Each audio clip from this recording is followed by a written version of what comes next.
जो जम्मू कश्मीर की democracy BJP ने यहाँ खत्म की हुई है, हम यही चाह रहे हैं कि रेस्टोरेशन ऑफ डेमोक्रेसी जहाँ के इलेक्शन करवाइए। जम्मू के लोग आज महसूस कर रहे हैं कि हमारे साथ बीजेपी ने धोखा किया है। यहाँ बच्चों की नौकरियां महफूज नहीं है, लोगों की जमीनें महफूज नहीं है, यहाँ अनएम्प्लॉयमेंट जो है इस वक्त आसमान को छू रही है। आप चुनाव करवाइए पंचायतों के, क्यों डर रहे हैं चुनाव से? कारगिल ने साबित कर दिया है कि बीजेपी का थोपड़ा जो है वहाँ साफ हो गया। वहाँ सिर्फ सेकुलर पार्टी जो है वही आई है, और जम्मू कश्मीर के अंदर भी जब भी इलेक्शन होगा असेंबली का, सेकुलर पार्टीज आएंगी। अपनी सरकार चाहते हैं क्योंकि लोग दुखी हैं। लोगों की दास्तानें जब आप सुनेंगे, दुख की दास्तानें, आपको पता चलेगा कि जम्मू कश्मीर की माफिया सरकार ये लोगों को कितना तंग कर रही है। आज नेशनल कॉन्फ्रेंस के प्रोविंशियल प्रेसिडेंट रतनलाल गुप्ता जी इस समय हमारे साथ हैं। आज ऑल अपोजिशन पार्टीज की यहाँ पर एक पीसफुल प्रोटेस्ट है और इस समय यहाँ पे भी प्रोटेस्ट जो है चल रहा है। इनसे बातचीत करते हैं कि इस तरह का जो आज इकट्ठा सब हुई है, पॉलिटिकल पार्टीज और वर्कर लीडर सभी यहाँ पर मौजूद हैं। किस तरह का संदेश जो है आप सोचते हैं जाएगा केंद्र सरकार तक और इलेक्शन कमीशन ऑफ इंडिया तक? देखिए, आज का ये जो मेन धरना है, इसका मेन मुद्दा जो है वो restoration of democracy.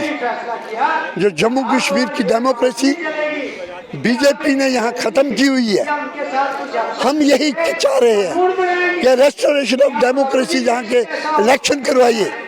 National conference हमेशा कहती थी सरकारी अवाम का हक है, ये सरकार जो होनी चाहिए वो लोगों की होनी चाहिए। हम चुनाव चाहते हैं, चाहे असेंबली के करवाइए आप चुनाव, वहाँ के लोकल बॉडीज के चुनाव करवाइए, आप चुनाव करवाइए पंचायतों के, क्यों डर रहे हैं चुनाव से? लेकिन डर इसलिए है कि कारगिल ने साबित कर दिया है कि बीजेपी का थोपड़ा जो है वहाँ साफ हो गया। वहाँ सिर्फ सेकुलर पार्टी जो है वही आई है, और जम्मू कश्मीर के अंदर भी जब भी इलेक्शन होगा असेंबली का, सेकुलर पार्टीज आएंगी। एलजी मनोज सिंह ने हाल ही में एक अपना बयान भी दिया था जिसमें उन्होंने कहा था कि मैंने भी पता करवाया है कि 80% लोग जो हैं अभी की मौजूदा डिस्पेंसेशन से काफ़ी खुश हैं, यानी वो नहीं चाहते कि यहाँ पर इलेक्शन होने चाहिए। किस तरह देखते हैं इनकी स्टेटमेंट? और उन्होंने ये भी कहा कि जम्मू कश्मीर के 80% लोग जो हैं वो इलेक्शन नहीं चाहते। कारगिल के इलेक्शन ने ये साबित कर दिया कि कॉन्स्टिट्यूशन, इतनी बड़ी कॉन्स्टिट्यूशनल पोस्ट पे बैठते हुए भी वो इस किस्म का झूठ बोला। उन्होंने आपके सामने आ गया 75% से ज़्यादा वहाँ पे इलेक्शन, ये वोटिंग रिटर्निंग हुई है, वोट पड़े हैं वहाँ पे, और वहाँ इतनी इलेक्शन हुई है जिसमें बीजेपी का थोपड़ा साफ हो गया है।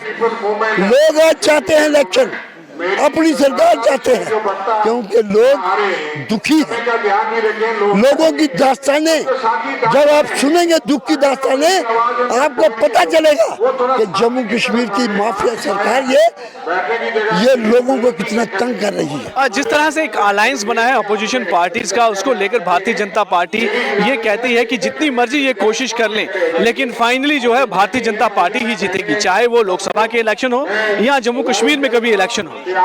ये मुंगेरी लाल के सपने, इनको तो अब कारगिल के बाद मैं कहता हूँ ये देखना बंद कर देना चाहिए। कारगिल ने साबित कर दिया ये कहीं नहीं है। आज इलेक्शन करवाते क्यों नहीं? फिर करवाने चाहिए इनको इलेक्शन। अगर इलेक्शन करवाएं तो इनका थोपड़ा साफ हो जाए जम्मू से भी, क्योंकि जम्मू के लोग आज महसूस कर रहे हैं कि हमारे साथ बीजेपी ने धोखा किया है।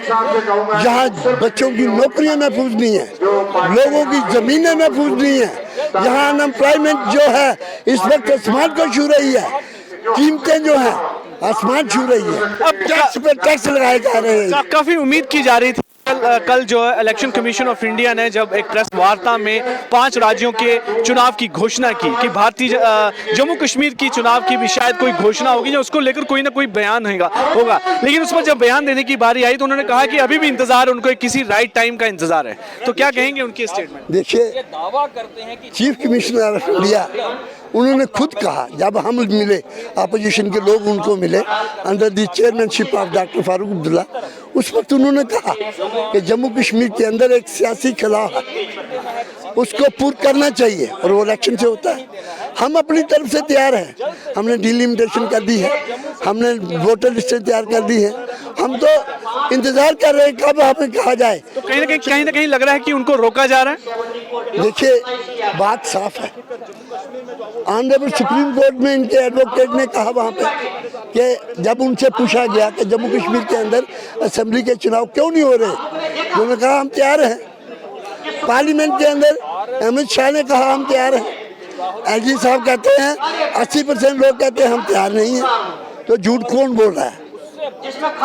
एलजी साहब बोल रहे हैं, शाह साहब बोल रहे हैं, या इनके एडवोकेट जो सुप्रीम कोर्ट में स्टेटमेंट दे रहे हैं वो गलत है? तो इस किस्म की जब माहौल हो, इलेक्शन कमीशन ऑफ इंडिया डरेगा बेचारा, नहीं तो क्या करेगा। तो इस तरह से आज यहाँ पर इकट्ठे हैं, यहाँ पर लीडर्स भी हैं, वर्कर्स भी हैं, तो किस तरह आगे आप जाने वाले हैं इस मामले को लेकर, ताकि केंद्र सरकार को जो है एक तरह से उसको प्रेस किया जाए, इलेक्शन कमीशन ऑफ इंडिया भी जो है कोई ना कोई डिसीजन ले ताकि यहाँ पे इलेक्शन। देखिए, जम्मू के इस पवित्र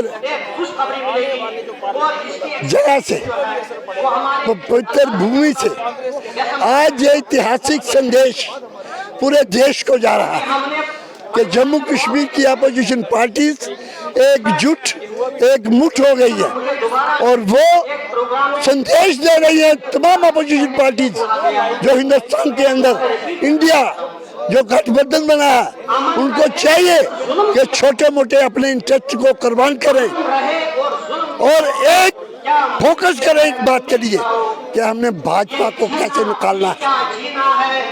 आज जहां से यही संदेश जा रहा है जम्मू कश्मीर से कि पूरा हिंदुस्तान की अपोजिशन एकजुट होता है अगर उन्होंने बीजेपी को हराना है, अगर नहीं तो फिर बढ़ते रहेंगे, मार खाते रहेंगे, जैसे खा रहे थे अब भी खाएंगे। बहुत बहुत धन्यवाद। यानी एक मुठ होना पड़ेगा, इकट्ठा पड़ेगा सभी अपोजिशन पार्टीज को, ताकि जिस तरह से ये अभी एक आंदोलन स्टार्ट किया है ये बीजेपी को हराने के लिए वो कहीं ना कहीं कामयाब हो सके, एक साथ होना पड़ेगा।